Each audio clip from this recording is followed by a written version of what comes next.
Arrêtez tout. Oubliez tout ce que vous croyez savoir sur le psaume 23. Ce texte n'est pas une simple poésie funéraire. C'est en réalité l'un des manuels de sagesse et de stratégie pour l'épanouissement les plus puissants et les plus méconnus des écrits anciens. Ce qui est traduit par réconfort était, dans la langue originale, un traité sur la manière de maîtriser toute vallée de l'ombre de la mort qui pourrait surgir dans votre vie financière, spirituelle et émotionnelle. Et si je vous disais que le psaume 23 ne parle pas de repos mais de maîtrise, que le Seigneur est mon berger, je ne manquerai de rien, n'est pas une phrase de consolation, mais une affirmation de souveraineté intérieure et de co-création de la réalité. La plupart des gens le récitent dans les moments de peur, cherchant un apaisement.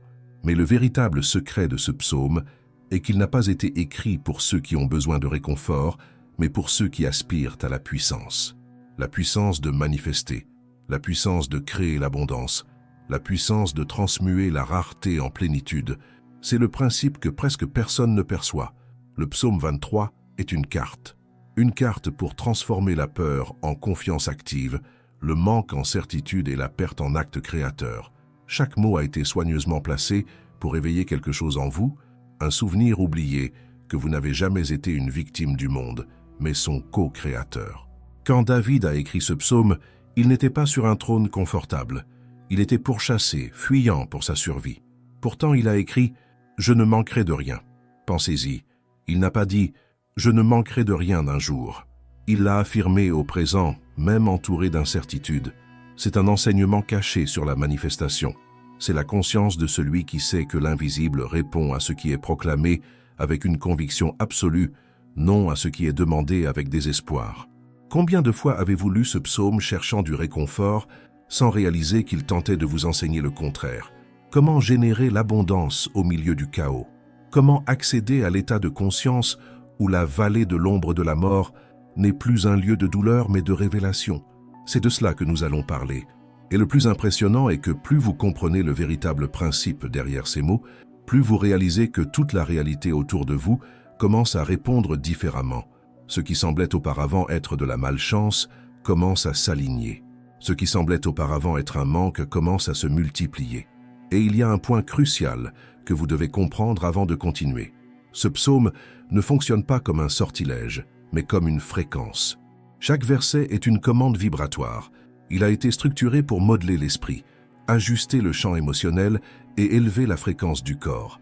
Lorsque vous le comprenez de l'intérieur, vous vous alignez à la même conscience qui a permis à David de transformer la persécution en victoire, la peur en confiance, le désert en abondance. C'est la véritable clé. Le pouvoir ne réside pas dans la répétition des mots, mais dans la compréhension de la conscience qui les sous-tend. C'est pourquoi, en écoutant cette vidéo, gardez l'esprit ouvert. Ce qui va être révélé ici peut changer complètement la façon dont vous percevez la richesse, la confiance et même l'idée même de sérénité. Nous allons plonger profondément dans le message qui a été déformé au fil des siècles. Un message qui enseigne comment la véritable sérénité n'est pas l'absence de lutte, mais la certitude inébranlable que toute ombre est un pont vers l'épanouissement. Et avant d'aller plus loin, rappelez-vous, rien n'arrive par hasard. Si cette vidéo est arrivée jusqu'à vous, c'est parce qu'il y a quelque chose en vous prêt à s'éveiller. Quelque chose qui sait que la vie n'a pas besoin d'être une succession de rareté, de peur ou d'incertitude. Il existe un principe caché attendant d'être activé en vous, et il commence maintenant. Alors si ce que vous voulez, c'est aller au-delà de ce que les yeux voient et découvrir comment transformer la confiance en prospérité concrète, n'oubliez pas d'aimer cette vidéo et de vous abonner à la chaîne. Car ce que vous allez entendre ensuite pourrait être le point de bascule que votre esprit attendait depuis longtemps. Et si à un moment donné de ce voyage, quelque chose en vous vibre, si un mot touche votre cœur et vous fait penser « c'est de cela dont j'avais besoin », alors sachez qu'un cadeau encore plus profond vous attend. Un contenu spécial qui peut approfondir cette révélation et vous montrer comment appliquer ce principe dans votre propre vie.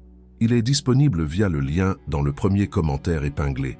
C'est quelque chose que vous comprendrez de l'intérieur, pas seulement avec l'esprit. Cliquez et découvrez, car il y a des vérités qui ne peuvent plus attendre d'être remémorées. Maintenant, respirez profondément. Nous allons déchiffrer ensemble ce que le psaume 23 a réellement voulu dire, et pourquoi la dernière révélation qu'il recèle est la plus puissante de toutes. Quand David a écrit le psaume 23, Il vivait l'opposé de ce que nous appelons aujourd'hui le confort. C'était un homme traqué, dormant dans des grottes, fuyant ses ennemis, entouré d'incertitudes et de douleurs. Et pourtant, de lui est sortie l'une des affirmations les plus puissantes jamais enregistrées. « Le Seigneur est mon berger, je ne manquerai de rien ». Cette phrase n'est pas sur la tranquillité, elle est sur le commandement. C'est la conscience de celui qui a compris que le manque est une illusion créée par l'esprit déconnecté de la source. David n'attendait pas que le divin résolve tout. Il déclarait que c'était déjà résolu. C'est la différence entre demander et créer, entre implorer et manifester. Et c'est ici que commence le véritable principe d'abondance du psaume 23. Quand il dit « Le Seigneur est mon berger », David établit une hiérarchie vibratoire. Le Seigneur ici n'est pas une entité distante, mais la conscience créatrice en chacun de nous. C'est l'énergie qui guide la pensée, le sentiment et le mouvement. Lorsque vous reconnaissez cette force comme votre berger, vous déclarez que votre esprit et vos émotions ne seront pas guidés par la rareté, le doute ou la peur, mais par la présence de l'abondance. C'est une clé mentale qui transforme la façon dont vous vous reliez au monde. Car le secret est simple mais profond. Ce qui vous guide détermine ce qui vous suit. Si votre esprit est guidé par le manque, la vie vous suit avec la rareté. S'il est guidé par l'abondance, la vie vous suit avec la plénitude. Ce que David a fait, c'est aligner sa vibration à la certitude de la provision, même au milieu du chaos. Et cela change tout, car lorsqu'il déclare « Je ne manquerai de rien », il ne décrit pas ce qu'il voyait avec ses yeux, mais ce qu'il ressentait dans son âme. Il était dans un lieu de conscience où l'invisible était plus réel que le visible. C'est le premier pas de la véritable prospérité, la conviction qui perçoit avant que cela n'existe. Mais le psaume ne s'arrête pas là. Il continue. Il me fait reposer dans de verts pâturages. Il me conduit le long des eaux calmes. Ces mots parlent de l'état d'harmonie intérieure qui attire le flux de la vie. Les verts pâturages ne sont pas seulement des champs de repos, ce sont des symboles de fertilité, d'idées nouvelles, de chemins ouverts. Et les eaux calmes représentent le flux de l'émotion purifiée, lorsque l'esprit cesse de résister et que le cœur retrouve la confiance. Ce passage est un rappel que la richesse ne naît pas d'un effort effréné, mais de l'équilibre entre l'action et le lâcher-prise. Quand l'esprit est en paix, le flux de la vie se réorganise. Quand vous cessez la lutte intérieure, les portes s'ouvrent naturellement. Combien de fois avez-vous tenté de conquérir quelque chose avec force, avec désespoir, et il semblait que plus vous essayiez, plus cela s'éloignait. Le psaume 23 révèle que l'abondance ne se conquiert pas, elle s'accède. Et pour y accéder, il faut être dans la fréquence du guide, non de la brebis égarée. La brebis court après, craint, doute. Le guide mène, fait confiance, manifeste. C'est un changement de posture énergétique. David l'a compris, et c'est pourquoi il a écrit « Il restaure mon âme, il me conduit dans les sentiers de la justice à cause de son nom ». C'est le moment où le psaume révèle le second principe caché. La justice, ici, n'est pas une punition divine, c'est l'équilibre vibratoire. C'est l'univers vous renvoyant exactement ce que vous vibrez. Si vous vibrez la peur, vous recevez plus de raisons de craindre. Si vous vibrez la confiance, vous recevez plus de raisons de faire confiance. À cause de son nom, c'est-à-dire par amour de la conscience divine elle-même qui habite en vous, l'univers s'aligne avec votre vibration. Cela signifie que prospérer n'est pas une faveur extérieure, c'est le reflet de votre syntonie avec le principe universel. Mais le véritable test vient dans la phrase suivante. « Quand je marche dans la vallée de l'ombre de la mort, je ne crains aucun mal, car tu es avec moi. » C'est le point où beaucoup échouent. La vallée de l'ombre de la mort n'est pas seulement un lieu de douleur, c'est le champ des épreuves de la vie, le territoire où la peur tente de vous convaincre que la confiance est inutile. C'est la période où tout semble aller de travers, quand les portes se ferment, quand l'argent manque, quand la solitude semble étouffée. Mais remarquez, David ne dit pas « si je marche dans la vallée », il dit « quand je marche ». Autrement dit, il savait que la vallée était inévitable. Nous la traversons tous. La différence réside dans la manière dont nous la traversons. Et voici le secret le plus caché de tous. La vallée n'est pas la fin du chemin, c'est le portail de la transformation. Celui qui comprend cela n'essaie pas de fuir la douleur. Il utilise la douleur comme carburant pour élever sa conscience. Car la vallée est l'ombre projetée par la lumière qui est sur le point de se révéler. Et c'est exactement à ce point que la plupart des gens perdent leur pouvoir. Ils voient la vallée et pensent que le divin les a abandonnés. Mais le psaume 23 révèle le contraire. La vallée est le lieu où la présence divine se manifeste le plus. C'est là que vous découvrez si votre conviction est théorie ou expérience. C'est là que vous réalisez que la présence divine n'est pas une promesse lointaine, c'est une force vivante en vous. Quand David dit « Ta houlette et ton bâton me rassurent », il parle de direction et de discipline spirituelle. La houlette représente l'alignement, la concentration, le pouvoir de l'intention. Le bâton représente la protection et le soutien de la présence divine.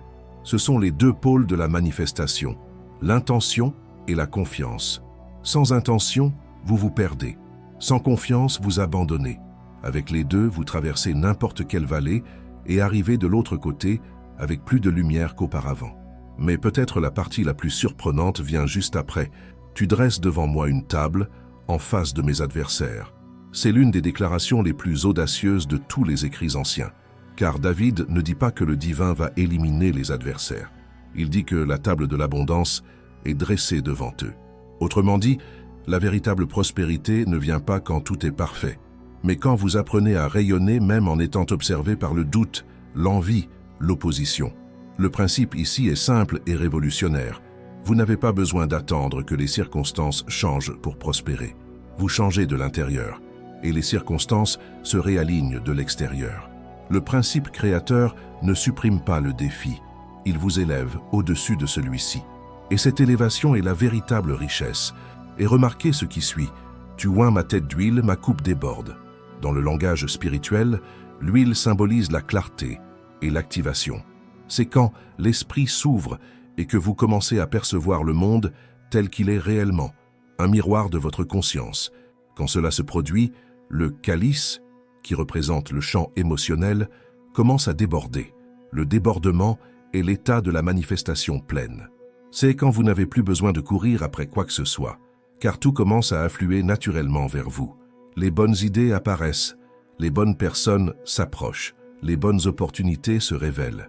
Et c'est à ce point que beaucoup réalisent que le psaume 23 est en réalité un manuel pour l'alignement total, mental, émotionnel et spirituel. Et avant de continuer, prêtez attention. Si quelque chose en vous s'éveille avec ces mots, si vous sentez que vous commencez à comprendre ce que signifie réellement « je ne manquerai de rien », il existe quelque chose de spécial qui peut vous aider à approfondir cet éveil. Quelque chose conçu pour ceux qui sont prêts à aller au-delà des mots et à entrer dans l'expérience. Le lien se trouve dans le premier commentaire épinglé.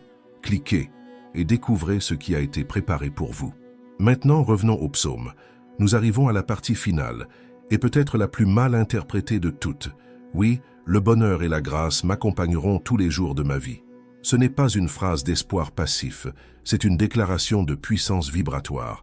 David ne dit pas « peut-être » ou « qui sait », il dit « oui, certainement ». Ce mot est la clé. C'est le langage de celui qui maîtrise le champ de la manifestation. Car lorsque vous vibrez la certitude, l'univers n'a d'autre choix que de répondre. Et remarquez qu'il dit « m'accompagneront ». Cela signifie que le bonheur et la grâce n'ont pas besoin d'être recherchés. Ils deviennent votre ombre naturelle. Ils vous accompagnent. Où que vous alliez, ils vont. C'est le point culminant du principe d'abondance, quand l'abondance cesse d'être quelque chose que vous cherchez pour devenir quelque chose que vous incarnez. Et puis il conclut « J'habiterai dans la maison de la source pour de longs jours ». Mais qu'est-ce que la maison de la source? Ce n'est pas un temple physique. C'est l'état de conscience où vous reconnaissez la présence divine en toutes choses. C'est le foyer spirituel de l'abondance. C'est le lieu intérieur où il n'y a pas de peur, car vous savez que tout coopère à votre bien. Habiter dans cette maison signifie vivre dans un état de confiance constante, même quand le monde semble s'effondrer. Cela signifie comprendre que chaque vallée est une invitation à un niveau plus élevé de conscience et d'épanouissement. Le psaume 23, par conséquent, n'est pas sur le réconfort. Il est sur la puissance. C'est la carte qui enseigne à transformer le désespoir en maîtrise, la peur en confiance et la confiance en manifestation. C'est le rappel que l'abondance n'est pas une promesse lointaine, mais une condition naturelle de celui qui s'aligne à la source. Et le plus important, il n'a pas été écrit pour ceux qui ont abandonné, mais pour ceux qui sont prêts à se souvenir de qui ils sont réellement. Car lorsque vous comprenez que vous ne manquerez de rien, il n'y a plus de place pour le doute. L'ombre perd de sa force. La vallée se transforme en chemin. Et la vie, finalement, commence à répondre à votre véritable essence. Et peut-être percevez-vous maintenant ce qui a toujours été devant vous, mais que la traduction limitée des mots avait caché. Le psaume 23 n'a jamais été une prière de lamentation, mais une activation de pouvoir intérieur. David n'essayait pas d'apaiser la peur, il éveillait la force créatrice. Il n'a pas écrit pour que nous pleurions, mais pour que nous nous souvenions. Que nous nous souvenions qu'en chacun de nous existe la même étincelle divine qui gouverne l'univers, la même force qui transforme le désert en jardin, la rareté en débordement, l'ombre en lumière. Le véritable secret du psaume 23 est qu'il ne vous invite pas à demander, mais à assumer la position de celui qui sait qu'il est héritier de l'abondance et non mendiant de la chance. Quand David déclare « Je ne manquerai de rien », il enseigne en réalité le langage de la création. Car l'univers ne répond pas à ce que vous désirez, il répond à ce que vous êtes. Et ce que vous êtes est défini par ce que vous affirmez avec certitude, même quand tout autour de vous tente de vous prouver le contraire. Combien de fois avez-vous déjà été dans votre propre vallée de l'ombre de la mort? Ce moment où tout semble sombre, quand la peur de l'avenir vous paralyse, quand la conviction semble trop petite face à l'ampleur de la douleur. Cette vallée peut porter le nom d'une dette, d'une perte, d'une trahison, d'une maladie, mais le psaume vous rappelle, même là, vous ne manquerez de rien. Même là, il y a un but caché. La vallée n'est pas la fin, c'est le portail. Et c'est en traversant ce portail avec confiance que vous activez ce que David lui-même a expérimenté, le pouvoir de transformer l'impossible en victoire. C'est pourquoi il parle d'une table dressée en présence des adversaires, car lorsque la conscience s'éveille, l'adversaire cesse d'être une menace pour devenir le témoin de votre élévation, et ce qui était auparavant persécution se transforme en confirmation. Ce qui était auparavant rareté se transforme en signe de prospérité imminente. C'est le mouvement de l'énergie divine. Elle transforme la douleur en marchepied, la peur en direction et le chaos en clarté. Quand il dit « Tu oins ma tête d'huile, ma coupe déborde », il décrit l'apogée de la co-création. L'huile est la sagesse, la clarté qui vous permet de voir au-delà de l'apparent. Le calice est votre champ émotionnel, et quand il déborde, cela signifie que vous êtes déjà devenu source. Vous ne cherchez plus, vous rayonnez. C'est quand vous comprenez finalement que prospérer, c'est se souvenir de qui vous êtes, non pas conquérir quelque chose qui manque. Et c'est l'essence du message caché du psaume 23. La prospérité est conscience. C'est la reconnaissance que vous et la source ne faites qu'un. Quand cette vérité s'installe, la peur perd son pouvoir, la vallée perd son poids et la vie commence à conspirer en votre faveur. C'est comme si chaque verset était un escalier, et en montant chaque marche, vous devenez plus léger, plus libre, plus épanoui. Le dernier verset scelle tout. J'habiterai dans la maison de la source pour de longs jours. Ce n'est pas une promesse pour l'au-delà, c'est une révélation sur le maintenant. La maison de la source est l'état de conscience où il n'y a pas de séparation entre vous et le divin. C'est le foyer vibratoire de l'abondance, où l'âme se repose non pas parce que tout est parfait, mais parce qu'elle sait que tout est en ordre. Habiter dans cette maison, c'est vivre avec la certitude que, même quand les vagues s'agitent, l'océan reste le même. Et c'est à ce point que le psaume 23 cesse d'être un simple texte pour devenir une expérience. Un mot de passe spirituel pour qui est prêt à abandonner la mentalité du manque et à activer la vibration de la création. La sérénité qu'il offre n'est pas un soulagement passager, mais la force silencieuse qui naît quand vous percevez que l'univers entier se meut en votre faveur. Peut-être la plus grande révélation de toutes, celle que vous vous êtes promis de découvrir jusqu'à la fin de cette vidéo, est celle-ci. La véritable sérénité n'est pas d'avoir moins de douleur, c'est d'avoir plus de conscience. C'est savoir que chaque défi est une invitation déguisée, et que quand vous traversez la vallée avec confiance, de l'autre côté, il y a toujours un calice débordant. C'est pourquoi, en terminant cette vidéo, ne répétez pas le psaume 23 comme quelqu'un qui récite une prière apprise par cœur. Sentez chaque mot comme une commande. Déclarez comme David a déclaré, avec conviction, avec certitude, avec autorité. Car ce psaume n'a pas été fait pour demander quelque chose de l'extérieur, mais pour éveiller ce qui existe déjà en vous. Et si quelque chose en vous s'est éveillé, si ce message a touché votre cœur et vous sentez que vous êtes prêt à comprendre en profondeur comment appliquer cette conscience dans votre vie et transformer la confiance en prospérité concrète, cliquez sur le lien du premier commentaire épinglé. Là se trouve la prochaine étape de ce voyage, quelque chose qui va approfondir encore cette révélation et vous montrer comment activer, en pratique, votre propre « je ne manquerai de rien ». La prospérité commence là où la peur se termine. Et peut-être qu'aujourd'hui, maintenant, à cet instant précis, votre cœur est prêt à se souvenir de cette vérité. Alors, avant de partir, si ce message vous a touché, laissez votre like et abonnez-vous à la chaîne. Ce n'est pas seulement un geste de soutien, c'est une façon de dire à l'univers « Je choisis de continuer à m'épanouir ». Car chaque fois que vous choisissez la lumière, la vallée s'illumine. Et quand votre conscience s'éveille, l'ombre disparaît. Le psaume 23 n'est pas sur le réconfort, il est sur la puissance, il est sur la maîtrise, il est sur le rappel que vous n'avez jamais été une brebis égarée. Vous avez toujours été le guide de votre propre réalité.